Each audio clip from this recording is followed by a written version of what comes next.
کیا واقعی خدا تعالیٰ موجود ہیں؟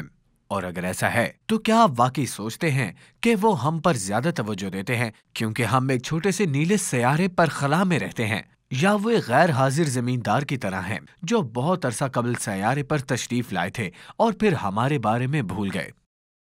آج ہم ایک قدیم بادشاہ کے حیرت انگیز خواب کو دیکھنے جا رہے ہیں جو خدا تعالیٰ کے وجود کے لیے چونکا دینے والا ثبوت فراہم کرتے ہیں۔ یہ ثابت کرتے ہیں کہ وہ نہ صرف ہمیں دیکھ سکتے ہیں بلکہ ان کا ہاتھ اب بھی تاریخ کو ایک ناقابل یقین حتمی واقعے کی طرف لے جا رہا ہے۔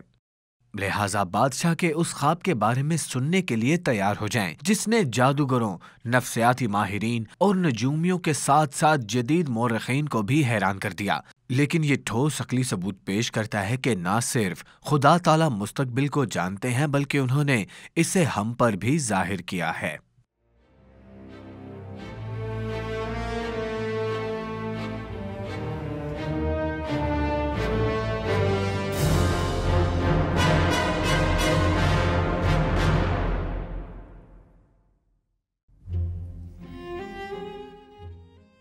وہ تاریخ کے دو عظیم ترین جنرل تھے اور تاریخ کے دو سب سے بڑے مخالفین بھی، ڈویک آف لنکٹن اور نپولین بوناپارٹ۔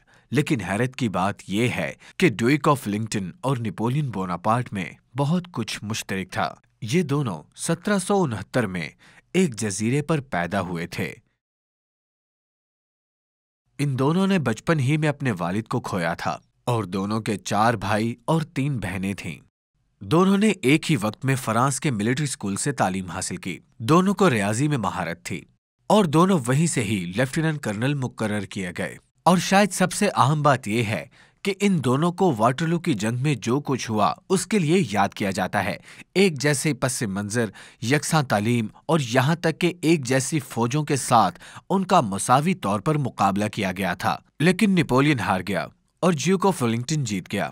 اگر آپ کسی مورخ سے پوچھیں کہ ایسا کیوں ہوا تو وہ بہت سی چیزوں کی نشاندہی کریں گے۔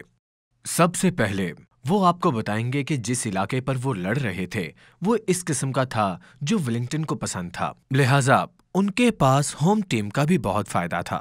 دوسری بات یہ کہ نپولین نے پروشیا کی فوج کو لڑائی میں شامل ہونے کے لیے اپنے راستے سے 20 کلومیٹر دور جانے پر بھروسہ نہیں کیا۔ اور آخر میں مورخین کا کہنا ہے کہ نپولین کے پاس اتنی ہمت اور توانائی نہیں تھی جتنی اس کی جلاوطنی سے پہلے تھی۔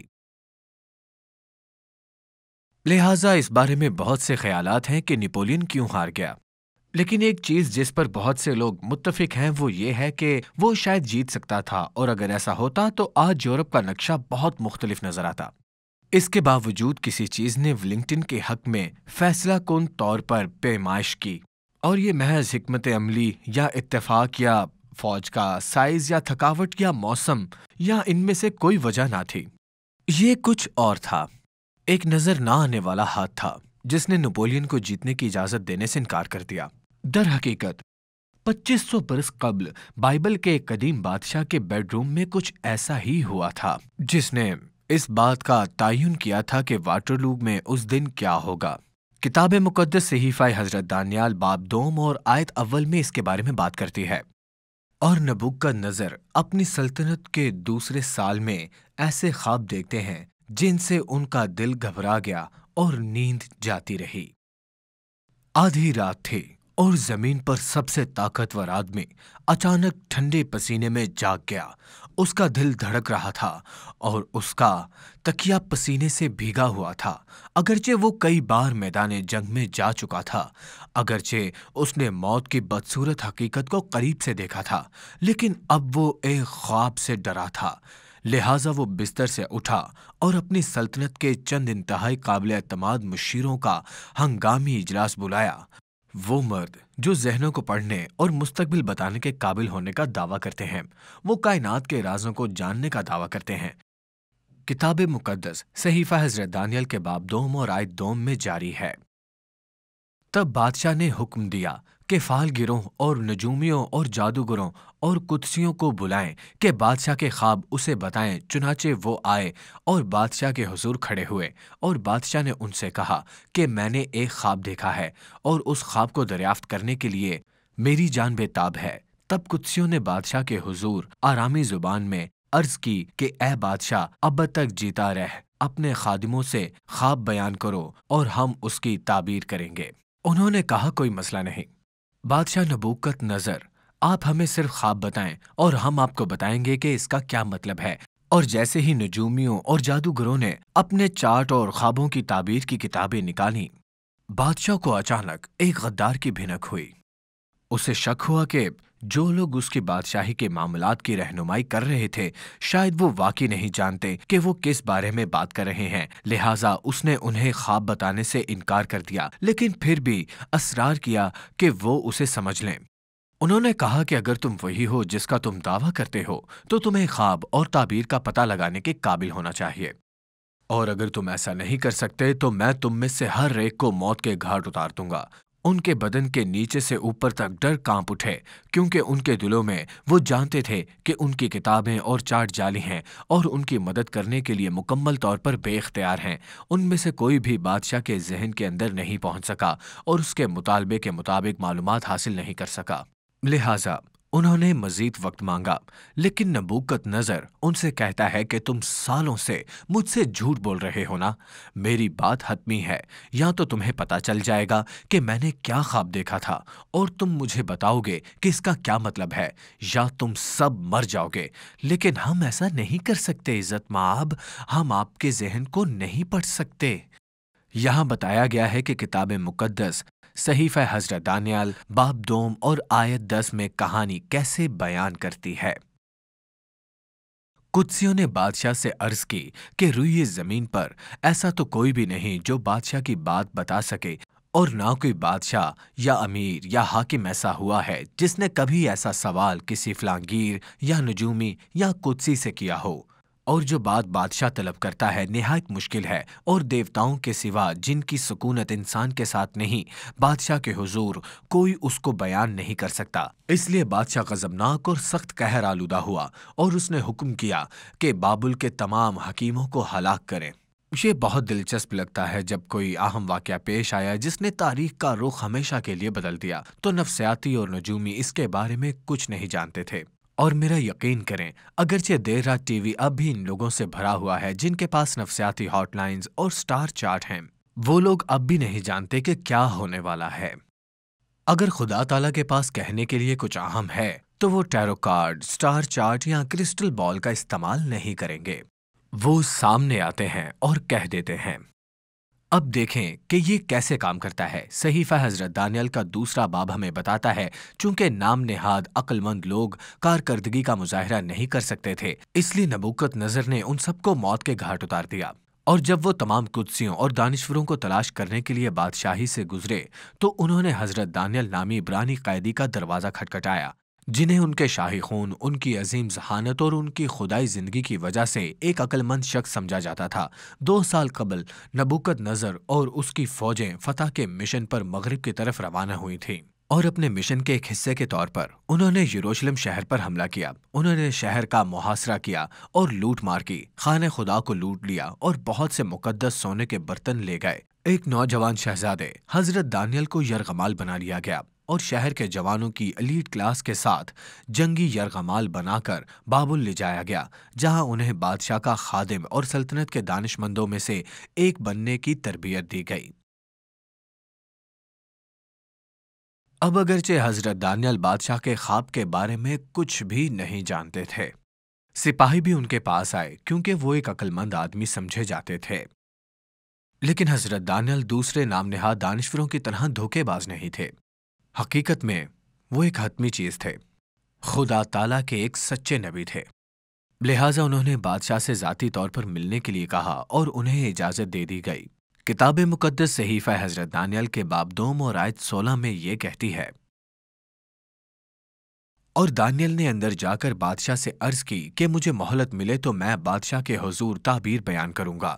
کسی وجہ سے بادشاہ نے حضرت دانیال پر بھروسہ کیا، شاید اس لیے کہ انہوں نے ماضی میں خود کو ثابت کیا تھا، اور انہوں نے حضرت دانیال کو وقت دیا جو انہوں نے مانگا تھا۔ اس کے بعد حضرت دانیال اپنے دوستوں کے صدرک میسک اور عبد نجومی کے پاس واپس گئے اور انہوں نے گھٹنوں کے بل بیٹھ کر جوابات کے لیے دعا کی، کیونکہ وہ جانتے تھے کہ اگر یہ اہم تھا تو خداوند تعالیٰ انہیں بتائیں گے، اور یقینی طور پر ایسا ہی ہوا۔ اگلے دن وہ حضرت دانیال کو بادشاہ کے پاس واپس لے آئے۔ غور کریں کہ صحیفہ حضرت دانیال کے باب 2 آیت 27 اور 28 میں کہا گیا ہے، دانیال نے بادشاہ کے حضور عرض کی کہ وہ بھید جو بادشاہ نے پوچھا حکماء اور نجومی اور جادوگر اور فلاں گیر بادشاہ کو بتا نہیں سکتے، لیکن آسمان پر ایک خدا ہے جو راز کی باتیں آشکار کرتا ہے، اور اس نے نبوکد نظر بادشاہ پر ظاہر کیا ہے کہ آخری ایام میں کیا وقوع میں آئے گا۔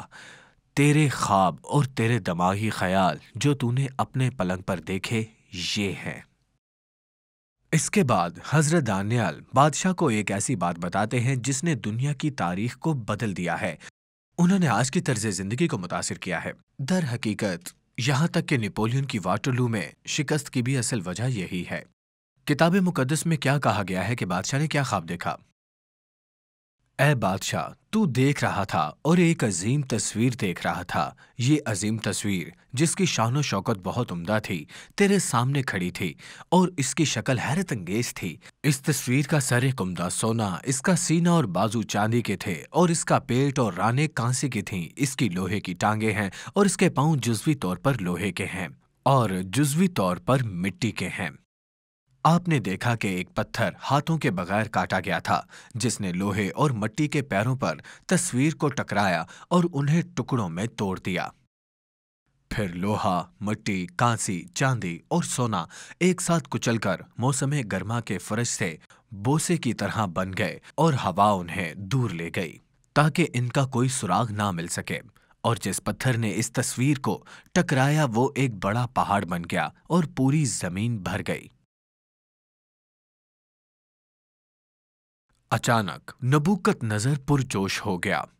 بس ہوا دانیال، میں اس پر یقین نہیں کر سکتا، یہ بالکل وہی ہے جو میں نے خواب میں دیکھا تھا۔ یہ مختلف دھاتوں سے بنا ایک بڑا مجسمہ تھا۔ اس کے سر اور چاندی کے بازو اور پیتل کی رانیں اور لوہے کی ٹانگیں اور مٹی کے پاؤں تھے، اور پھر ایک بڑی چٹان آسمان سے گری اور اس کے ٹکڑے ٹکڑے ہو گئے۔ لیکن پوری دنیا میں اس کا کیا مطلب ہے؟ جو کچھ ہم پڑھنے جا رہے ہیں وہ کسی شک کے سائے سے بالاتر ثابت کرتا ہے کہ ہم کائنات میں اکیلے نہیں ہیں، کیونکہ ہزاروں برس پہلے ہی کتاب مقدس نے دنیا کی ہر بڑی سلطنت کے عروج اور زوال کی پیشن گوئی کر دی تھی۔ یہ حتمی طور پر ثابت کرتا ہے کہ کچھ بھی محض موقع کے لیے نہیں چھوڑا جاتا ہے۔ خدا تعالیٰ کا پوشیدہ ہاتھ انسانوں کے معاملات کو چلاتا ہے۔ حضرت دانیال نے بادشاہ کو صحیفہ حضرت دانیال باب 2 آیت 37 اور 38 میں یہ بتایا تھا، اے بادشاہ، تو شہنشاہ ہے جس کو آسمان کے خدا نے بادشاہی و توانائی اور قدرت و شوکت بخشی ہے، اور جہاں کہیں بنی آدم سکونت کرتے ہیں اس نے میدان کے چرندے اور ہوا کے پرندے تیرے حوالے کر کے تجھ کو ان سب کا حاکم بنایا ہے۔ وہ سونے کا سر تو ہی ہے۔ مجسمے کا سنہری سر بابل کی سلطنت میں نبوکت نظر کی نمائندگی کرتا ہے۔ یہ سلطنتوں میں سب سے بڑی تھی، سب سے زیادہ زوال پذیر، لفظی طور پر عیش و عشرت اور سونے میں ڈوبی ہوئی تمام سلطنتوں کی سربراہ تھی۔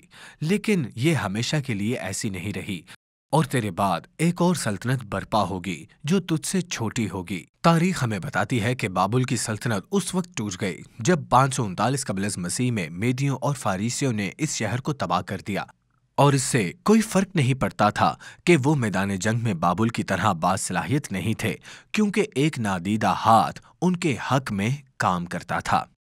خدا تعالیٰ جہاں کہیں بھی تاریخ کو چلاتے ہیں تو وہی ہوتا ہے جو وہ چاہتے ہیں، اور ان کے ذہنوں میں ایک خاص منزل بھی ہے۔ میدیوں اور فارسیوں نے، جن کی نمائندگی چاندی کے سینے اور بازوں سے کی جاتی تھی،